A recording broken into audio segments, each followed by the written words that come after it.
playoffs. Well, they didn't do that, so it's a much more difficult road for them from here. Of course, against FaZe, it wasn't like it was necessarily expected anyway. FaZe has looked like the better team over time, but yeah, Splyce, their playoff dreams are alive, but not in great shape. Yeah, we'll start running through this recap right now of that last series, but a big thing to note is you walk around the arena right now and just there are so many teams sitting there hanging on every second of every match because it affects them so much. But Phil, what was the story here of the hard point?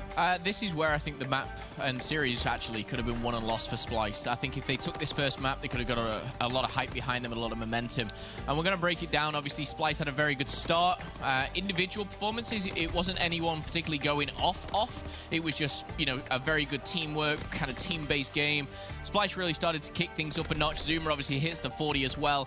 But right towards the end there, we didn't actually get to see it, but right towards the end, on the street there, it was back and forth, and we were thinking, are we going to get that rotation down to the docks? FaZe, though, they did look just that little bit of a better team. They looked a little bit more composed, and there was kind of no like hype after it, no super energy. We saw how Splyce won before, and they were all pumped up. FaZe, it just seemed like another just normal series for them, and they pulled that first map out the back. That is another day at the office. It's the expectation is they should beat Splyce. They had a tough match against United yesterday. They fall. They just want to get back into the swing of things, and on London Docks, they do just that. They're very good at the map, and it shows. They made a pretty nice comeback. They had great individual performances, and for FaZe, it's just business as usual. Yeah, I mean, Attach showed up today with like a teddy bear or something. I don't even know. The man does not look scared at all. He's walking around with some stuffed dragon or something. But let's take a look at S&D and look at the work that they were able to do here. FaZe Clan once again, Phil. Yeah, and this was Ben was almost mocking me in the back. He was like, "Oh, you still confident about this Splyce result?" I was like, "Okay, well, the Splyce lost map 1 against EG. We'll see if they can claw it back like they did against FaZe." Didn't obviously happen. Splyce, again, this was not a run over. It wasn't like one of those 6-2, 6-1s, which we've seen Splyce lose recently. We've seen teams like Epsilon just run through them on S&D. Eventually, though, FaZe do kind of separate themselves. I think it was 12 from Attach, Priester. Yeah, Attach and Priester. Priester was one of them anyway. Again, we talked about Priester as a player. A lot of people becoming a fan of this player, and rightly so. Yeah, definitely, rightly so. Looking incredible inside of that search, but now we'll turn our attention to that CTF chance.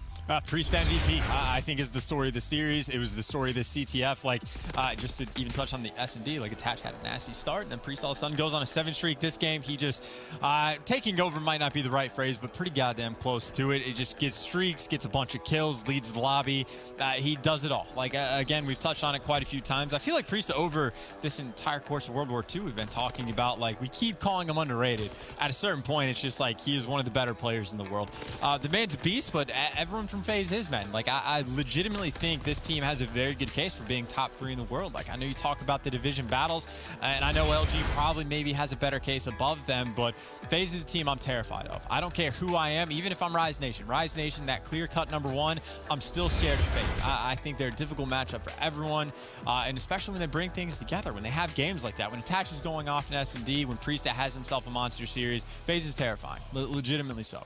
Momo, you were the one, we were casted together yesterday, and you actually brought up that talking point. We're going to look at the standings right now. LG, I believe, still going to be pretty firmly at the top. I mean, but we know that it is FaZe Clan's.